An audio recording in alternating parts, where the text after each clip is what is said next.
very much, President Rodney, and again, hearty welcome to all of our guests and Rotarians. And I especially want to thank our caterers who have done a superb job in arranging to meet the dining needs of everybody today, and especially that delightful sweet treat, the white cake with the orange icing. You like that, Coach? Just in your honor. Well, that's great. Well, we do have some media guests. First, Joe Harvey with WCS-TV back there staffing the camera. We've got Jay Walker from Sports Radio WAKI. We have Bruce Duke, the sports writer at the Southern Standard. And I'm going to suggest that the lady sitting right here, the publisher of the Southern Standard, would give your guests a good run for their money as far as being avid UT Lady Vols fans. This is my wife, Patricia. So glad to have you all. And I don't want to omit the gentleman who makes all the pieces and parts come together at the right time, and that's Michael Beaumont, who is the Director of Operations for the basketball program. Michael? And also, Coach and Michael, I want to acknowledge somebody who is not here, and that's your assistant, Susie Sutton. She did a superb job of helping make the arrangements, and I certainly want to thank her and acknowledge her work. Wish she could be here. You'll be able to hear probably more comments and comments maybe in some other directions on WCPI 91.3 sometime next week, because the coach has very graciously considered to give us a little bit more of her time this afternoon right after Rotary to do a recording, and we're going to have Bruce and Patricia in on that recording, so we'll let you know about the date and time. You know, President Rodney, it's kind of superfluous that I should be up here introducing the person who is probably the best known individual in Tennessee. Certainly one of the most popular. Governor Haslam has very high job approval ratings, but I'm sure he covets the popularity of our speaker today, Coach Holly Warlick. I could go through all of the accomplishments, the championships on the national and conference level, and all of the things that she has done with the Lady Vols, but one thing, I think that she would hardly agree with me when I say that she came from a great tradition and had a great coach under which to understudy for several years, Pat Summitt. The great 17th century British physicist and mathematician Sir Isaac Newton was asked at one point in his career, how did you manage to accomplish so much in just a few years? Wrote arguably one of the most important books in the history of civilization, along with a lot of other things. And he said, he acknowledged, he said, I was standing on the shoulders of giants. And I think our coach today would tell you out of her own mouth that coming from that tutelage under Pat Summitt, she was standing on the shoulders of giants. The great thing is she has continued that tradition, continued the winning ways of our much beloved University of Tennessee Lady Vols. So I want you to join me in giving a big McMinnville Noon Rotary welcome to Coach Holly Warlick.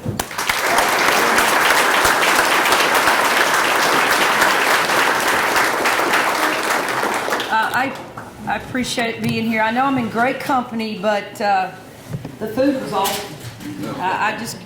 If I don't come for anything else, it was the great food. So driving down here today, you know, we recruited Kelly Jolly, as I'm sure most of you all know. Pat and I came to do a home visit, and Pat used to drive really, really fast. And I'm thinking about this because Michael was driving really, really fast on the way down. And we saw a state trooper coming at us. And I'm like, really? So he turned around, and I'm like, Pat gets out of everything. And we pulled over, and he gets out of the car, and she goes, wait a minute, I got my purses in the back seat, in the trunk, true story. So she gets out in the trunk, and she just happened to have an autographed basketball. So she gets out, and she goes, oh, here's my purse, right? You know, I was holding the ball up and said, would you like a ball? I autographed it. And, you know, he said, yes, ma'am, but I'm still going to have to give you a ticket. I loved it. We got back in the car, and I said, you just wasted a ball. So speaking of Pat, I get a lot of questions on how Pat is. And she's doing really well. I was in recruiting last weekend in Virginia, and I see her often, and I decided to call her. And I said, "Hey Pat, what are you doing?" She was in watching. I guess the orange and white game may have been on TV or something. I don't know. She was watching football, and I just assumed it was the orange and white game. And I said, "Just in general, have you been in your pool?" Meaning, have you been in your pool the whole week? She goes, "Well, no, it's too cold outside." And so I'm being a little smarty. Like I said, "Summit, I thought you were a lot tougher than that." And she goes, "Get your butt over here and get in." So I promise you, she has not missed her sense of humor, especially towards me. We had a great year this year, and it was some highs and some lows. And as you all know, our injuries were huge for us. It has been since I took over. And Mercedes Russell didn't know that she had foot problems, and so she was out. She sat out the beginning of the year before last, and we fixed her foot afterwards. And it was like we thought she could go this year, and I think she didn't realize how bad her feet were. So we redshirted her, and then Jasmine Jones had a concussion, and you know concussions are really touchy these days, and so she sat out, and then Isabel Harrison had a freak injury, and so she's out. So I compare it to Isabel getting hurt as if you're familiar with women's basketball, Jewel Lloyd gets hurt from Notre Dame, and Stewart gets hurt from Connecticut, and Tiffany Mitchell gets hurt from South Carolina. It was a big loss for us. And I will tell you this, you got to have great leadership. And we had 3 seniors that were unbelievable, really, truly unbelievable. They had to lead, and they are who we needed. So Izzy, they all led in different ways. Izzy was led by example, and everybody, it seemed like Isabel was the kind of the mother to all of them. Massengale led by example. She didn't really want to lead, but she led by example. And then Sierra Burdick did both led by example, and was really vocal. But it's really hard if you don't have leaders, and that's what I don't know. We were in our recruiting room yesterday, and we're like, who's going to be our leaders? And I'm like, God, I don't know yet. I don't know. So that's something that we're going to have to determine. But I will tell you this: you got to have great leaders, because you're dealing with women, guys. You're dealing with women, and guys. Here's my explanation: guys can get in a fight, and on the basketball court, and just getting it, and then they get done, and they go, let's go get some pizza. Women can get in a fight. And I'm not talking to you for a month. I ain't doing it, because you made me mad, and then I'm not throwing you the ball, and I'm not. So we have to deal with those type of things. So you got to have great leadership. I promise you that. When I took over coaching, I'll tell you this: my first taste of coaching, I was assistant, and we were at Duke University. And I don't know if y'all are familiar with Duke. It's just a cracker box. The benches are they're right behind the bench. The fans sit right on top of you. And so we had a young lady named Brittany Jackson, and she shot the 3, and it was long. It was a long 3. And we're getting beat, and so Brittany Jackson takes about 2 steps past the 3-point line, and she shoots it, and she misses. And so we come down, and her player, she's guarding, scores. So we come back down, and Brittany, we pass her and throw it to her. She jacks up a 3, come back down, her player scores. Well, I'm getting a little mad, but I'm trying to be cool about it. And so it happened the 3rd time. And I'm like, Summit, call a timeout. So she calls a timeout. And if you're at games, we have a huddle before we go into the huddle. So I'm at the huddle going, Brittany Jackson, I am red and I'm so mad. She's killing this. She quit shooting the basketball, and Pat goes, you go tell her. I said, I will. So I go over there, And we have a stool. So I sit it down at the stool, and we have our point guards here, our two forwards, and post. So I'm looking at Brittany's right here. Well, remember the fans, the bleachers are right behind the bench. So I'm sitting there and I said, Brittany Jackson. And I look up, and her daddy's on one side, mama's on the other. Now, Brittany, can you play defense? She goes, yes, ma'am. And I said, I'm patting her, I'm doing, we're counting on you. Now, come on. Can you do it? Yes, ma'am. Her parents are going. I said, okay. They go back. And Pat said, you chew her out. I said, I chewed her butt out. That was my first taste of being a head coach, which wasn't very good. But you kind of fast forward 3 years later now, and it's funny what you have to deal with. I'm a marketing major, and if I had to do it over again, I'd be a psychology major. Because you just deal with, it's not even basketball you deal with, really. You deal with all the other things, and we talk a lot about things that will end our season early, just poor practice habits. I don't know why you're on a basketball team and you got to be there and you don't practice hard. I just don't relate to that. But we have a lot of people that have poor practice habits, and then issues of fairness. Everybody wants to be treated fair. We're going to treat you the same, but it may not be. You're going to be treated fair, but may not be the same thing. I may have to punish you for one thing and turn around and punish you for another, and it may be totally different. So everybody wants to be treated fair. And then conflicts on the team, and that goes back to females having problems, and we can't get past them. And then the big thing is playing time. Playing time. Well, she's getting more playing time than I am. Well, you know what? She's just flat out better than you right now. And how you determine playing time is how you practice and what you do. Are you getting better? Are you getting in the gym? Yeah, you got to work on the things. Our kids love to work on the things they do well. So if it's a shooter, the first thing they do is go pick up a ball and shoot. Well, that's great. But can you guard somebody? Can you pass the ball? Can you handle the ball? So those type of things, playing time is just determined on how, do I trust you? Do I trust you? Am I going to trust you're going to do the right things?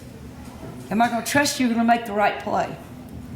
So those things are, and I don't know about you all, but the word of entitlement comes around so much. Well, I was the best player out of high school at my position. Well, you're not the best player on this team right now. So entitlement just it doesn't mean it's about earning a spot. And we talk to our players about the three P's, and they'll get you in trouble. And it's parents. Now, y'all know there's not a parent here that doesn't think their daughter or son is the best thing out there, and they should be playing. I had a parent come to me and say, well, my daughter says that she's just not getting a fair shake. And I said, I'll tell you what, you come to practice and you sit up in Thompson. Y'all know how big Thompson Bowling is. You sit up at Thompson Bowling. I don't want to know you're coming because I don't want to change my style, and I don't want your daughter to know you're coming. Parent came, never saw him, called me the next day and said, I get it. Because your kid's going to tell you what you want to hear. And a lot of parents can't be objective. And then the second P is the press. I don't read the paper, good or bad. I especially don't see social media because I couldn't. I'd be gray-headed and weigh about 10 pounds. So it's just good or bad. I don't read if I'm supposed to be just great and awesome, and I don't read if I'm stinking it up. And the kids do that. They read the paper and see that so-and-so gets their name in the paper, and, well, I don't get my name in the paper. And the third one, probably the hardest thing they have to deal with is their peers. Their best friends saying, aren't you playing? You should be playing. So those are the things we talk about, going to a championship. And then these things get us, they're like detours for us. And they'll get you out of your season early. and then we turn around and say, oh, you know, the best thing we can do, we try to focus on a couple of things. Work ethic. How hard are you working? Just how hard are you working? If you work hard, great things are going to happen. They really are. That's when you build your trust on how hard, and do you have a great attitude? And when we recruit, we watch talent, but we look at a kid's attitude. Because if they're going to come out of the game in a high school and grab the towel and sling it and go sit at the end of the bench, or they disrespect their parents, they're not going to make it in our program, because being disrespectful is not going to, it doesn't work. So those are the things that we look at in a great attitude, and it's a commitment to our mission. Our mission is always, we're a defensive-oriented team, we're a great rebounding team, and we better play hard. And when you do those things, great things will happen. If you see in the tournament, especially when you get to the championship level, the shooting percentage goes down. It's nerves, it's different gyms, but you can control how hard you play. Always can control how hard you play. You can't control the outcome or the result, but you can really affect it by how hard you play. And we talk a lot about that. Control what you can control, and that's your attitude and your commitment. And trust. We talk, can I trust you? Can I trust that you're going to do what we ask you to do? And that just goes from hard work. And this is the strangest thing to me. We went around our team last year and said, why do you play? Why do you play basketball? A lot of them said, for my city, for my mom, for my... And one young lady got up and she goes, to win. I'm going, thank you. You play to win. You compete. Now, I love my mother, but now she's crazy too, but I love her and respect her and everything, but I'm going to win. And if I'm playing my mom, I'm going to win, and then afterwards I'm going to go, how you feeling? I hate that you got beat, but so I want to win and compete. And that's what it's about. So that kind of threw me for a loop. But our kids have choices, and they always say, I've got a meeting. Well, I don't have a choice. I got to go to the meeting. No, there's a choice you can make. You cannot go, and then it's the consequence that you don't like. We don't have a lot of rules, but we have a 100% graduation rate if you played for 4 years. And that just doesn't happen by chance. Couple rules that we have. If you don't, you can choose not to go to class. But if we catch you that you didn't go to class, then you're not going to play in the next game after we find out. And it's just black and white. So if you want to take that chance, they take that chance. If you're late, then we'll have some form of punishment of running or something. But there's a choice. You can make it or you can't. You got to sit in one of the first 3 rows of your class. And that's so the professor knows you're there and that you're engaged. You're engaged. And it's so simple. And the third is just go introduce yourself to your professor. Because if I introduce myself, I'm on the first 3 rows, one of the first 3 rows, and I go to class every day. If there's a difference between an A and a B, probably gonna get an A, because I had great effort and I'm there. So those are rules. But I tell you what, I shouldn't even say it. We hadn't got past summer school yet, but this could possibly be the first year we hadn't had anybody sit out in the fall. But we got summer school to go through, so hold your breath, because now I guarantee you people will miss, we just hadn't caught them. But I'm gonna knock on wood and do whatever I need to do. But you always tell them, just all we want to do is get it right, and every year somebody doesn't get it right. So I'm hoping if we don't screw up, Michael, that we can get it right. So we had 3 kids go into the WNBA, and they'll go on to be professionals overseas, make more money than I do, and so I will get them. They won't always want money from me. I'm going to pay them back, and I'll get money from them. And Isabel Harrison was in the first round. She's hurt, so she'll sit out, but she's going to go overseas in January. Sierra Burdick was the second round. She's going to Los Angeles. She's hopefully going to make that team, and then Ariel Massengale will go to Atlanta. She's going to sit out because she had a little bit of a knee surgery after the season to clean up her knee, so she'll be back in in the January as well. So big things coming up. We got Diamond DeShields, who was the player of the year last year, freshman of the year last year. 2 years ago at University of North Carolina, transferred to us. Had a great recruiting group. So I think great things are ahead for us. Just coaching, just as long as coaching, as I always say, as long as coaching doesn't get in the way, we're going to be pretty good.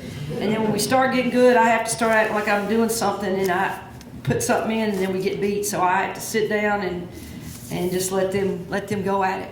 So we're going overseas. We're going to Italy in the August.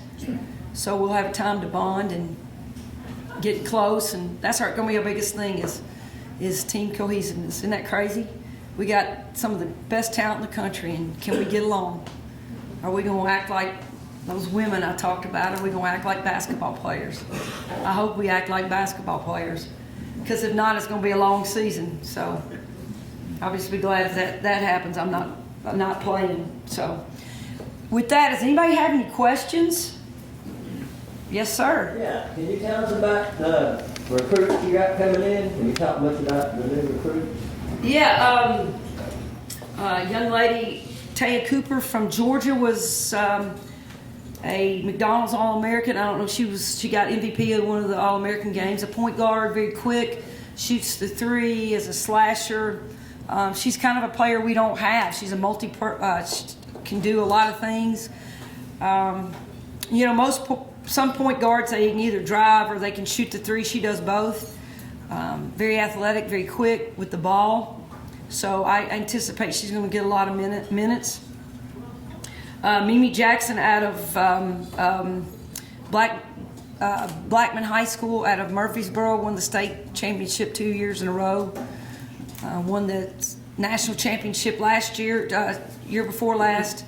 So athletics, 5'10", great rebounder, plays hard. I think will fit in some things we don't have. Got a little meanness to her, which I like. So I think those two, and then we have, I can't really talk, but we're still recruiting and looking for possibly sign a post player out of the junior college rankings. So that'll be yet to be determined. Yes, sir. How does one catch you kind? What's that? How does one catch you kind? Catch them? He's not. Everybody's doing better than us. Well, I tell you, they've had the number one player in the country a couple of years in a row, and you know, Gino's he's a great coach, and he figures out a way to get everybody on the same page, and they're very productive. You know, I just think in order to beat them, you obviously your defense has to be solid. You got to shoot a great percentage. I think you got to make threes from the outside, because he's going to force certain people to make shots. So if you're in there and you're shooting 30%, he's going to make you beat him. So you got to have great athletes on the floor, great scorers, and then you got to have people who can play defense and lock them up. So everybody asked, are we going to play him? We got back on the opportunity to play him, and he is choosing not to right now. So it's out of my hands, thank goodness. And I don't have to be asked why I won't play him. So now y'all call up there and ask him why he won't play us. So, oh, Lord. All we got to do is win one game, and we could have played him 2 years in a row, but we got to get over that hump. I would like to. Anybody else? Yes. I totally understand what you're talking about with trying to get them to buy in and do the extra and all that stuff. What are things you think about to balance the hard work and trying to push them beyond what they see and having fun? Because especially at my level of high school, it's got to be fun. Like these kids, I would love to say every year you need to come watch us play. Because we have kids that you want on your team. Sometimes we might, but it's hard to find a balance between working hard and having fun. I totally agree with you. And I tell you, our kids, winning is fun, and so when you win, you should be. We've had kids on our team that we've won, and a kid's upset about playing time, and then I just hit the roof. But I just think you talk about for us, we play in the biggest crowd in the country. Play in front of that. We have unbelievable fans. They're very highly educated. When we travel, we go places and play in big arenas.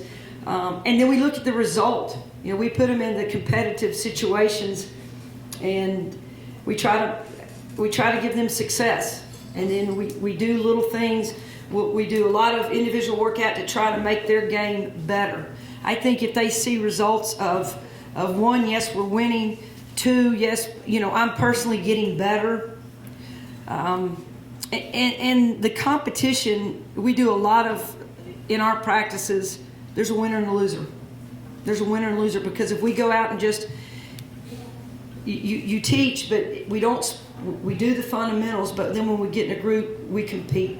And if you don't, they just go through the motions. So I think that kind of gives them the opportunity to enjoy the game when they win, and obviously when they don't, it makes them become more competitive. But that's a great question. I don't know A, you do this, B, you do this.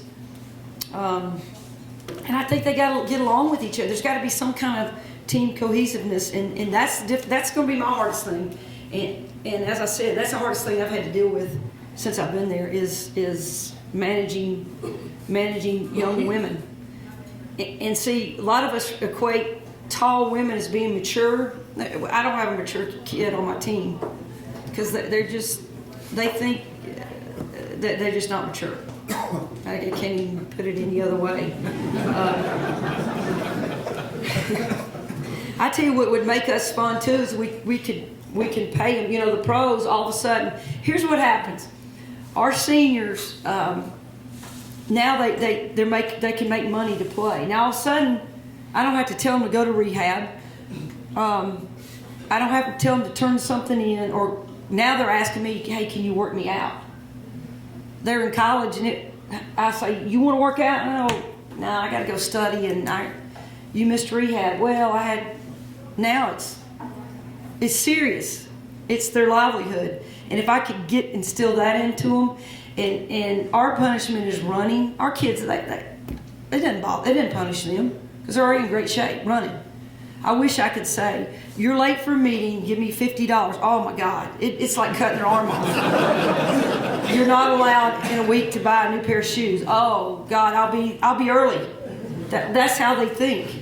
And so if I could be allowed to take some of their money, then the world would be a lot better for our basketball team, would it not, Michael?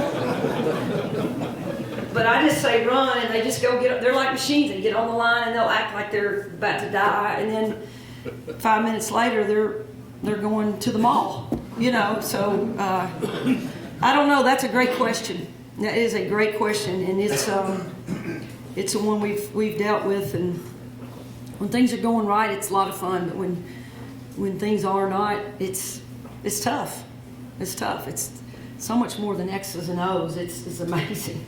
It really is amazing. I don't know why these men are getting into wanting to coach women, because women are crazy. I'm just telling you. Anybody else? Yeah, the guys are going, we know that.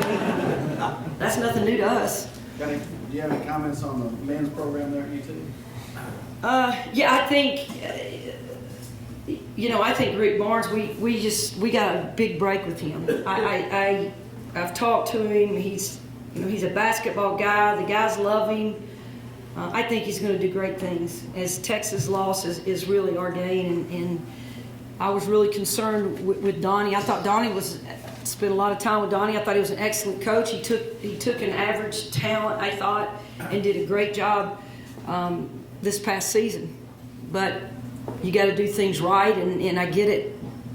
And we just happened to I think a lot of it is timing, and it was great timing for us that Rick gets asked to leave Texas and we get him, and I think you'll love him. I think you'll love his passion for the game, his energy. I think he'll get guys in here that you'll enjoy watching. And if we're patient, like we've been with Butch, I think he's going to do a great job here. I really do. He's got a lot of years in coaching and in basketball. Yes. Why do you think there's more NCAA investigation into men's basketball? Yeah. Well, my explanation of that is there's a lot of money involved now in men's basketball, and there's a lot of expectations. And when I was younger, they just kind of hired a coach for the women because they needed to, and then they hardly pay them. And you could be a woman and go 0-20 and you'd still have your job because they really weren't. And then now that we're trying to we're getting better now. Everybody's into women's basketball. Now we want to win, and the salaries go up, and I just think there's so much pressure on winning. And to me, winning at the college level is about recruiting. And recruiting is getting in, and there's a lot of AAU teams involved and handlers involved, and the world of recruiting is not fun. Really, it's not. And I know it's not fun at the women's level. I can't even imagine the men's level of what you need to do and say. But I just think I think there's just a lot of pressure to succeed, and a lot of people are investing money into them and their program, and you're expected to win. I get a kick out of that. Somebody graduates all their players. Well, that's not going to save your job. I mean, that's great, and you should, and I think. But the bottom line is, are you winning? Are you winning? Because you should graduate players. That should be the first thing you do. But that's not what's going to keep your job. It's are you competing and winning and putting our name out there? So I think for the men's side, there's a lot of pressure, and we're just honestly. We're probably about 8 to 10 years behind the guys, because I see things happening now with us that would never happen, and then they're happening with us. So there's kind of some people trickling over to the women's side of the game because there's a lot of money involved now with the women's game. Unfortunately, recruiting's it's a bear. It really is. You're on the phone. You're gone. You're traveling. It's just you got to trust that somebody. The high school coaches are almost out of the picture now. It's kind of crazy. The high school coaches don't have a lot to say. It's their AAU guys or their parents have picked someone to handle their stuff. And I think the high school coach knows everybody the best. They're around them 9 months out of the year. So I'd like to talk to the high school coach because they see really how that kid is and what they do away from the game. That's a difference in getting a kid that's a great kid. And if two kids are equal in talent, almost if one kid's better than the other and this kid has a better attitude, I'm going to go with this kid. I mean, give you an example. We were recruiting a kid. And she did a lot on social media. We put a lot of pictures up, and we're like, "Hey, call her. You got to get that off."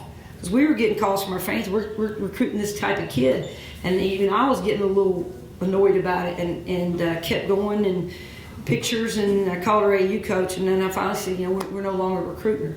She's a great player.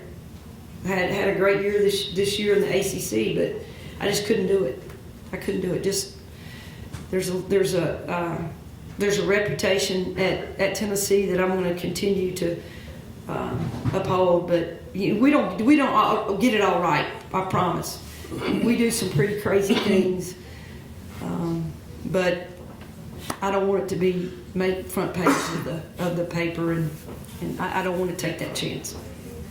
Hope I answered your question. I'm just rambling on. Is that it? That's it.